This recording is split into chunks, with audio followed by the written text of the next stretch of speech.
Sir, கனவுல நடக்கிறதெல்லாம் நிஜத்தில் நடக்குமா அப்படின்னு கேட்டால் என்ன சொல்லுவீங்க? அது வாய்ப்பு இருக்கு ராஜா, இல்லை வாய்ப்பு இல்லை ராஜா அப்படின்னு சொல்லுவீங்கல்ல.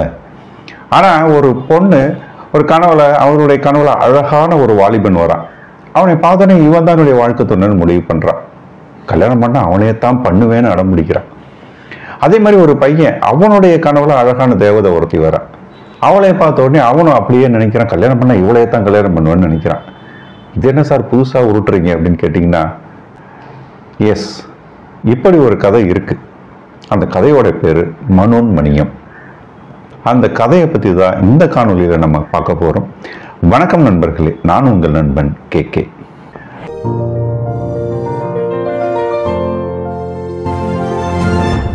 அந்த கதைக்குள்ள போகிறதுக்கு முன்னாடி அதில் உள்ள சில கேரக்டர்ஸ் எல்லாம் பார்த்துடலாம். ஒரு முக்கியமான character, main character sir, Seevagan. இவர் வேற யாரும் இல்லை, பாண்டிய நாட்டோட அரசர். நல்லா ஆட்சி செய்கிறார், அற்புதமான ஒரு அரசர். அவருக்கு அப்படிப்பட்ட ஒரு பேர். அவருக்கு ஒரு மகள் உண்டு. அந்த மகளோட பேரு மனோன்மணியம். அந்த மனோன்மணியம், அவங்களுக்கு ஒரு தோழி இருக்காங்க. அந்த தோழிக்கு ஒரு காதலன் இருக்கான், அவன் நடராஜன். இப்படி அந்த குடும்பத்தை பற்றி போகுது. ஒரு மெயின் கேரக்டர், நல்ல கேரக்டராக இருக்கும்போது வில்லன் ஒருத்தர் வேணும்ல, இருக்கார். அந்த வில்லனோட பேரு குடிலன். அவர் வேற யாரும் இல்லை, அந்த சீவகனோட அமைச்சரவையில் தலைமை அமைச்சராக இருக்கிறவர். சூதுவாது பிடிச்சவர், நல்ல எண்ணமே இருக்காது அவர்கிட்ட. பக்கா வில்லன்னு வச்சுக்கோங்களேன், அப்படிப்பட்ட ஒரு வில்லன் டைப்பு. சரி, இப்போ இவருக்கான அந்த வில்லன்னு வந்தாலே அவருக்கு ஒரு மகன் இருப்பான் இல்லைங்களா? ஏன்னா மெயின் கேரக்டருக்கு ஒரு மகள் இருக்காங்க. அப்போ வில்லன் வந்தால் அவர் ஒரு மகன் இருப்பான். குடைச்சல் கொடுக்கறதுனே ஒருத்தர் இருப்பாங்க இல்லையா? இருக்கான். அவன் பேர் பாலதேவன். இது மெயின் கேரக்டர்ஸ்னு வச்சுப்போமா. இதுக்கப்புறம் கதைக்குள்ளே போகலாம். அந்த சீவகன் பாண்டிய நாட்டு மன்னன் நல்லா ஆட்சி செஞ்சுட்டு வர்றார். ஆனால் அந்த குடிலன் பார்த்துக்கிட்டே இருக்கான், இது சரிப்பட்டு வரலையே, எப்படியாவது அந்த அமைச்சரவையில் அந்த இதில் ஆட்சியில் குழப்பத்தை உண்டு பண்ணணும்னே நினச்சிட்டு இருக்கான். அப்போ தானே இவன் குளிர் காய முடியும். அப்போ என்ன பண்ணுறான்னா, அந்த அமைச்சர் அவர் இவனை ரொம்பவே நம்புவார். சீவகன்றது இந்த குடிலனை ரொம்பவே நம்புவார். அந்த நம்பிக்கையை பயன்படுத்திக்கிட்டு இந்த மதுரையில் தலைநகராக வச்சு நம்ம ஆட்சி செய்கிறது நல்லா இல்லை, நம்ம தலைநகரை மூவ் பண்ணிடுவோம், திருநெல்வேலிக்கு மூவ் பண்ணிடுவோன்றார். சீவகன் அதை பார்த்துட்டு, சரி ஓகே, நீ சொன்னால் நல்லதாக இருக்கும், நீ சொன்னால் நல்லது தான் செய்வேன் அப்படின்னு சொல்லி முடிவு பண்ணிட்டு அந்த தலைநகரத்தை திருநெல்வேலிக்கு மூவ் பண்ணுறார். திருநெல்வேலி ஒரு பிரம்மாண்டமான ஒரு அரண்மனை கட்டுறாங்க. அந்த அரண்மனையிலிருந்து ஆட்சி செய்யலான்னு அங்கே போகிறாங்க. அந்த சீவகனுக்கு ஒரு குரு இருக்கார். அவர் பேர் அவர் ஒரு முனிவர் தான். அவருடைய பேர் சுந்தரர். அவருக்கு இதை பார்க்கும்போது ஏதோ நல்லதா படலையே அப்படின்னு தோணுது, ஏதோ தப்பா படுதுரா அப்படின்னு யோசிக்கிறார்.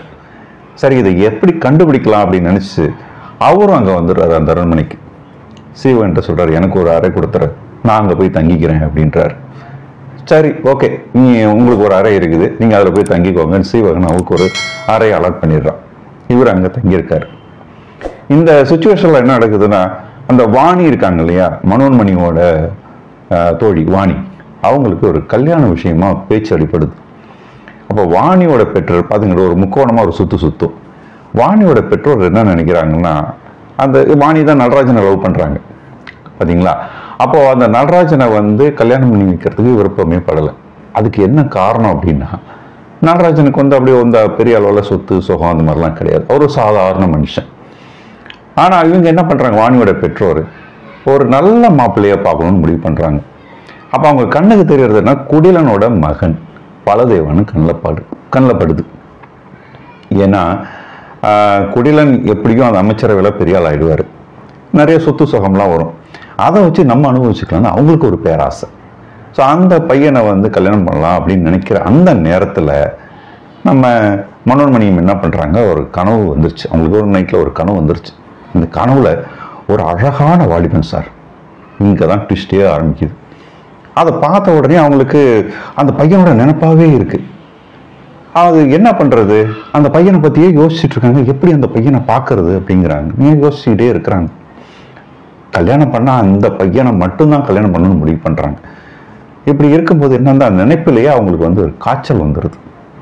இது ஒரு வித்தியாசமான காய்ச்சலாக தெரியுது. இவர் பார்க்குற சீவகன், என்ன நம்ம பொண்ணு இப்படி இருக்கா, ஏதோ ஒரு மாதிரி வித்தியாசமாக இருக்கிறாங்க, காய்ச்சல்லாம் வந்துருச்சு, என்ன பண்ணுறது, இது காதல் காய்ச்சல் இல்லை, அது அப்படிதான் இருக்கும்.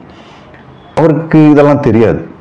சரி, அப்போ அந்த அரண்மனையில் இருக்கிற முனிவர் பார்க்குறாரு. பார்த்துட்டு கண்டுபிடிச்சிடாரு, இது சாதாரண காய்ச்சல் இல்லைப்பா, இது காதல் காய்ச்சல், காதல் நோய். இது கல்யாணம் பண்ணி வச்சிங்கன்னா சரியா போயிடும் அப்படின்னு சொல்லிட்டு அவருடைய ஞானக்கண்ணில் யோசிக்கிறாரு, ஏதோ நடந்திருக்கு அப்படின்ட்டு. அப்போ அதை கண்டுபிடிக்கிறாரு. அவர் கனவுல ஒரு பையன் வந்திருக்கான், அந்த பையனை நினச்சி தான் இவன் ஏங்கிக்கிட்டு இருக்காங்கிறத கண்டுபிடிக்கிறார். யாரு? அந்த முனிவர்.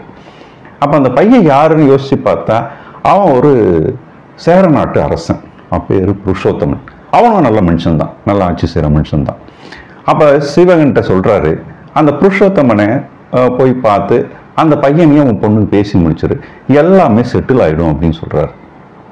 சீவகன் பார்க்குறாரு, சரி ஓகே முனிவரே சொல்லிட்டாரு, முனிவர் வேத வாக்கு இல்லையா, அதையும் செஞ்சுருவோம் அப்படின்னு முடிவு பண்ணி, அப்போ அங்கே புருஷோத்தமனை யார் போய் பார்க்கறது? தூது அனுப்பணும்ல, யாரை போய் அனுப்புறதுன்னு யோசிச்சுட்டு இருக்கும்போது நடராஜன் கண்ணில் படுறான். சரி நடராஜன் அனுப்பிச்சிடலாம், நல்ல பையன் தானே அப்படின்னு சொல்லி நடராஜன் அனுப்பிச்சிடலான்னு அவர் யோசிக்கிறார். ஆனால் அங்கே குடிலன் இருக்கான் பாருங்க, உள்ள இருந்துட்டான். அவன் வில்லன்ல சும்மா இருப்பானே, ஆஹா இவங்களை விட்டா பேசியே முடிச்சுடுவாங்க போல இருக்கு. அவனுக்கு ஒரு ஆசை என்னன்னா, தன்னுடைய பையனுக்கு மனோன்மணியை கல்யாணம் பண்ணி வைக்கலான்னு ஆசை. அப்போதானே இவன் அமைச்சரில் பெருசாக ஆக முடியும். பெரிய அமைச்சரோட அரசனோட பொண்ணையே கல்யாணம் பண்ணிட்டாயின்னா ஆகும், பெரிய அளவில் வந்துடலாம்ல, அப்படி யோசிக்கிறான். சரின்னு யோசிச்சுட்டு இதை எப்படியாவது தடுக்கணும், எப்படி தடுக்கிறதுன்னு பார்த்தான். உடனே இவனுக்கு தான் நல்ல பேர் இருக்கே சிவகன்கிட்ட போய்ட்டு அரசர்கிட்ட சொல்கிறான், அரசே எனக்கு என்னவோ நடராஜன் மேலே அவ்வளோ நம்பிக்கை இல்லை, அவன் பேசி முடிப்பானா அப்படிங்கிறது எனக்கு தெரியல, அவனை விட்டுருங்க. என்னோட பையன் பலதேவனை அனுப்புகிறேன், அவன் சூப்பராக பேசி முடிச்சுட்டு வந்துடுவான் அப்படின்னு. ஏன்னா இவனுக்கு உள்ளுக்குள்ளே ஒரு கணக்கு இருக்குது, பலதேவனை அனுப்பிச்சோம்னா கெடுத்து விட்டு வந்துடுவான். ஏன்னா வில்லங்கல இவங்க கெடுத்து விட்டு வந்துடுவான். அப்போ புருஷோத்தமே பின் வாங்கிடுவான். அப்போ வேற வழியே இல்லை, பலதேவனை தான் கல்யாணம் பண்ணணும் அப்படின்ற எண்ணம் குடிலனுக்கு இருக்கு. அதனால பலதேவன் அனுப்பலாம் அப்படின்னு சொல்றான். உடனே அந்த அரசர் பார்க்குறாரு, ஓகே நம்ம தலைமை அமைச்சராச்சே குடில அமைச்சர் ரொம்ப நல்லவர் நம்பிட்டு இருக்கிறாரு, சரி ஓகே இவரையே அனுப்பிச்சு விடுவோம், நீ சொல்ற ஆளையே அனுப்பிச்சு விடுவோம்னு சொல்லிட்டு பலதேவன் புருஷோத்தமனை பார்க்க போறான்.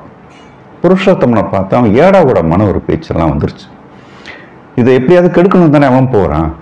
அங்கே போய் ஏடாகூடமா பேச்சு ஏதோ பேசி கெடுத்து விட்டுறலான்னு போயிட்டு ஏதோ பேசி கெடுத்து விட்டான். உடனே புருஷோத்தமன் செமையா கோபம் வந்து போச்சு. என்ன அது, அந்த பாண்டிய நாட்டு மன்னனுக்கு சீவகனுக்கு இவ்வளோ திமிரா, அவனை விடக்கூடாது, நான் உடனே போர் தொடுத்து வரேன் அப்படின்னு சொல்லிட்டான். அவனுக்கு தெரியாது அவன் கனவுல வந்த பொண்ணு ஈவன்னு தெரியாது. புருஷோத்தமன் ரொம்ப கோபத்தில் இருக்கார். போர் தொடுத்து வர்றார், பாண்டிய நாட்டுக்கு வர்றார். அந்த போரில் பார்த்தீங்கன்னா ஃபர்ஸ்ட் கட், அந்த ஃபர்ஸ்ட் லைன் சொல்லுவாங்க, அந்த ஃபர்ஸ்ட் லைனில் புருஷோத்தமன் ஜெயிச்சிடுறார். உடனே நம்ம சீவகனுக்கு ஒரே அவமானமாக போயிடுச்சு, அது எப்படி நம்ம தோத்து போனோம் அப்படின்னு அவர் யோசிச்சிருக்காரு. இந்த நேரத்தில் குடிலன் ஒரு குழப்பத்தை விட்டு பண்ணிடுறாரு. அது தோல்வி காரணம் நடராசன் அப்படி இப்படின்னு சொல்லி எதையாவது ஒரு காரணத்தை சொல்லி போட்டுறார். ஆனால் புருஷோத்தமே அங்கே ஒரு குடிசை போட்டு தங்கிடுறார், பாண்டிய நாட்டில் தங்கிடுறார். இந்த நேரத்தில் நம்ம சுந்தரமுனிவர் இருக்காருல்ல, அவர் போய் சீவகன்ட்ட சொல்றார், நான் ஒரு ஆசிரமம் வச்சிருக்கேன் அங்க, அந்த ஆசிரமத்துக்கு நம்ம அரண்மனையில இருந்து போறதுக்கு ஒரு சுரங்கப்பாதை வெட்டி வச்சிருக்கேன் அப்படின்றாரு. இதெல்லாம் எப்படிதான் நடந்தது அப்படின்னு யாருக்குமே தெரியல, ஆனா நடந்திருக்கு. அங்க போகணும், அங்க போய் பார்க்கலாம், நல்லா இருக்கான்னு பார்த்து சொல்லுங்க அப்படின்னு நம்ம சீவகனை கூப்பிடுறாரு. சுந்தர முனிவரே கூப்பிட்டதுக்கு அப்புறம் சீவகன் என்ன செய்யறது, போய் தானே ஆகணும். அவரோட குரு இல்லை, குருவே கூப்பிட்டாரு. ஆனா சீவகன் யோசிக்கிறார், போர் நடந்துட்டு இருக்கிற இந்த சுச்சுவேஷன்ல, இந்த சூழ்நிலையில என்னால பார்க்க முடியாது, அப்படி அதுக்கு பதிலாக வேற ஒன்று சொல்றேன் அப்படின்னு. உடனே சுந்தரமுனிவர் அது என்ன அப்படின்னு கேட்கும்போது, என்னுடைய பொண்ணு மணியத்தை அனுப்பிச்சு விடுறேன் அப்படிங்கிறார். இருந்தாலும் ஒரு சின்ன இருக்கு, ஒரு குழப்பம் இருக்கு அவருக்கு. மனோன்மணியும் கல்யாணமாகாத ஒரு பொண்ணு, இரவு நேரத்தில் இந்த சுரங்கப்பாதை வழியாக அவளை எப்படி தனியாக அனுப்புறது அப்படின்னு யோசிக்கிறார். இதுக்கு என்ன பண்ணுறதுன்னு யோசிச்சு பார்த்து குடியில் நான் கேட்குறது, இப்படி ஒரு சுச்சுவேஷன் இருக்கு, இப்போ மனோன்மணியத்தை நம்ம எப்படி அங்கே அனுப்புறது, அவர் போய் அந்த அரண்மனையை பார்க்கறதுக்கு குரு கூப்பிட்டாரு. ஆனால் அந்த சுரங்கப்பாதை வழியாக தனியாக போகணும், மனோன்மணி எப்படி தனியாக போவா அப்படின்னு அவர் கேட்க, இதுதாண்டா சமயம்னு இந்த குடியில் என்ன பண்ணா, அப்போ ஒன்று பண்ணலாம், மனோன்மணியத்துக்கு உடனே கல்யாணத்தை பண்ணி வச்சிருவோம். கல்யாணத்தை பண்ணி வச்சுட்டா அதுக்கப்புறம் அது தனியாக போகிறதோ இல்லை வந்து அவள் புருஷனோட போகிறதோ எப்படி இருக்கட்டும், அது அவங்களுக்குள்ள ஒரு பாதுகாப்பாக இருக்கும் அப்படின்னு நினச்சி சொல்கிற ஒரு ஐடியா கொடுக்குறான். ஆனால் சீவகனுக்கு ஒரே குழப்பம், இந்த நேரத்தில் நான் எங்கே போய் மாப்பிள்ளை தேடுறது? இப்போது அந்த குடிலனோட கணக்கு நல்லா வேலை செய்யுது. உடனே என் மகன் இருக்கானே பலதேவன் அப்படின்னு சொல்கிறார், அவனை கல்யாணம் பண்ணி வச்சுருங்களேன் அப்படின்னு சொல்கிறார். சீவகனுக்கு இந்த சூழ்ச்சியெல்லாம் தெரியல, இவன் ஏதோ சூழ்ச்சி பண்ணுறாங்கிறது தெரியல, இன்னும் நம்புறார். சரி ஓகே, நம்ம பலதேவனையே மாப்பிள்ளையாக வச்சுப்போம் அப்படின்ட்டு. அப்போ மனோன்மணியம்கிட்ட போய் சொல்கிறார் இந்த விஷயத்த சீவகன். மனோன்மணியத்துக்கு செம்ம ஷாக்கு. நம்ம ஒருத்தனை நினச்சிட்டு இருக்கோம், இவன் யார குறுக்க அப்படின்னுட்டு. அப்போது அப்பா சொல்கிறத பொறுமையாக வந்து தட்ட முடியல. அவர் என்னென்னவோ சொல்கிறார், உன்னோட நல்லது இதை செய்கிறேன், அதை பண்ணுறேன், இதை பண்ணுறேன்னு சொல்லும்போது அதை வந்து கேட்காம இருக்க முடியல மனோன்மணியத்துக்கு. சரி வேண்டாம் வெறுப்பா, சரி வேற வழி இல்லை, அப்பா சொல்லிட்டாரு, சரி போ நான் கல்யாணம் பண்ணிக்கிறேன் அப்படின்னு சொல்லிட்டாங்க. இவங்க 2 பேருக்கு கல்யாண ஏற்பாடு நடக்குது. சுந்தரமுனிவர் மோப்பம் பிடிச்சிட்டார். இந்த அரண்மனை வழியாக அங்கே போனார்ல, அங்கே வந்து புருஷோத்தமன் அங்கே தங்கியிருந்தான். அந்த பக்கத்தில் அந்த சுந்தரமுனிவரோட ஆசிரமத்துக்கு பக்கத்தில் தான் அவன் குடிசை போட்டு தங்கியிருந்தான் இல்லையா. அப்போ அந்த சுந்தரமுனிவர் என்ன பண்ணிட்டாரு, அந்த ஆசிரமத்தில் பக்கத்தில் தங்கியிருந்த புருஷோத்தமனை போய் பார்த்து விஷயத்த சொல்றாரு. இங்கே பலதேவனுக்கும் மனோன்மணியத்துக்கும் கல்யாண ஏற்பாடு நடந்துகிட்டு இருக்கு. இந்த நேரத்தில் குடிலன் ஒரு வேலை பண்ணுறான். அந்த சுரங்க பாதை வழியாக போய் பார்க்கலாம் என்னதான் நடக்குது, அங்கே என்னதான் இருக்குது பார்க்கலாம் அப்படின்னு சொல்லிட்டு அது வழியாக போகிறான். அங்கே போனால் அந்த பக்கத்தில் குடிசைப்பட்டு தங்கியிருக்காங்கல்ல புருஷோத்தமன், அங்கே போய் மாட்டிக்கிட்டான். ஆஹா வந்து மாட்டிக்கிட்டோமே அப்படின்னு குடிலன் நினைக்கும் போது கூடவே ஒரு சூழ்ச்சியும் வந்துடுது. இதுலேருந்து எப்படியாவது நம்மளும் தப்பிக்கணும், நாட்டையும் நம்ம பிடிச்சிக்கணும் அப்படின்னு ஒரு முடிவு வரான். உடனே புருஷோத்தமன்கிட்ட போய் விழுந்துடுறான். ஐயா சாமின்ட்டான். இப்படி தானே வில்லன்லாம் அப்படி தானே பண்ணுவாங்க, கடைசியில் ஏதாவது ஒரு சூழ்ச்சி பண்ணுவாங்க. போய் விழுந்துட்டான். இந்த வழியாக வந்து அந்த சுரங்கப்பாதை வழியாக போனால் நேராக அரண்மனைக்கு போயிடலாம். அங்கே சீவகன் இருப்பான். நீ சீவகனை என்ன வேணாலும் பண்ணு, நான் உதவி செய்கிறேன் உனக்கு.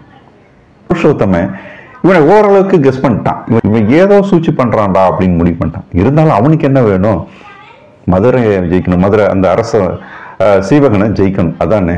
சரி ஓகே, அந்த சுரங்கப்பாதை வழியாக போகலான்னு சொல்லி 2 பேரும் வராங்க. அங்கே கல்யாண ஏற்பாடு நடந்துக்கிட்டு இருக்கு. மணப்பெண் கோலத்தில் இருக்கா மனோன்மணியம், மாப்பிள்ளை கோலத்தில் இருக்கான் பலதேவன்.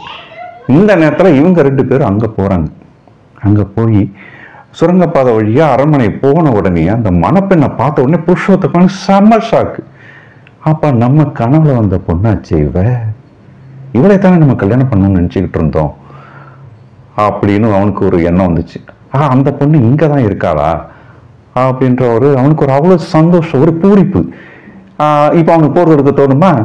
தோணாது. யாடா இதுன்னு பார்த்தா சீவகனோட பொண்ணு. அப்போ அவன் போடுத்துவான சீவகனை விஷயம் புரிஞ்சிச்சு. இந்த பொண்ணு தானே இவ்வளோ நாளாக தேடிக்கிட்டு இருந்தோன்னு சொல்லி அப்போ அந்த சுந்தரமுனிவர் அங்கே இருக்கிறாரு, சீவகன் இருக்கிறாங்க, எல்லாரையும் பார்த்துட்டு இந்த விஷயத்த சொல்கிறான். குடிலனோட சூழ்ச்சியை அங்கே போட்டு உடைக்கிறான். இவனை நீங்கள் கூட வச்சிருக்கீங்க, ஆனால் இவன் உங்களுக்கு எதிராக வேலை பார்த்துக்கிட்டு இருக்கான்னு எல்லா உண்மையும் போட்டு உடைக்கிறான். இந்த இந்த உண்மையெல்லாம் அப்போ தான் சீவகன் தெரிஞ்சுக்கிறாரு. தெரிஞ்சுக்கிட்டு என்ன அப்படி குடிலனா அரெஸ்ட் பண்ணணும் அப்படின்னு சொல்லி அரெஸ்ட் பண்ணிட்டார். அப்போ அந்த நேரத்தில் தான் புருஷோத்தமன் சொல்கிறான், என்னுடைய கனவுல வந்த பொண்ணு மனோன்மணியம் தான், இவளை நான் கல்யாணம் பண்ணிக்க ஆசைப்படுறேன் அப்படின்னு அவர் சொல்கிறான், புருஷோத்தமன் சொல்கிறான். அதே மாதிரி மனோன்மணியம் என்ன பண்ணுறான், அவனை பார்த்த உடனே ஆஹா நம்ம கனவுல வந்த வாலிபனா நம்ம எதற்காலையே நிற்கிறானே அப்படின்னு சொல்லிட்டு அவளை அப்படியே இந்த மாலையை அவன் மேலே தூக்கி போட்டு மயங்கி அவன் மேலே விழுந்துடுறான். இப்போ எல்லா பிரச்சனையும் முடிஞ்சு புருஷோத்தமனுக்கும் மனோன்மணியத்துக்கும் நல்லபடியாக கல்யாணத்தை பண்ணி வைக்கிறார் சீவகன். இப்படியா இந்த கதை முடியுது. இந்த கதை உங்களுக்கு பிடிச்சிருக்கும் அப்படின்னு நான் நம்புகிறேன். மீண்டும் அடுத்த கதையில் வேறொரு கதையில் நம்ம சந்திப்போம். நன்றி, வணக்கம்.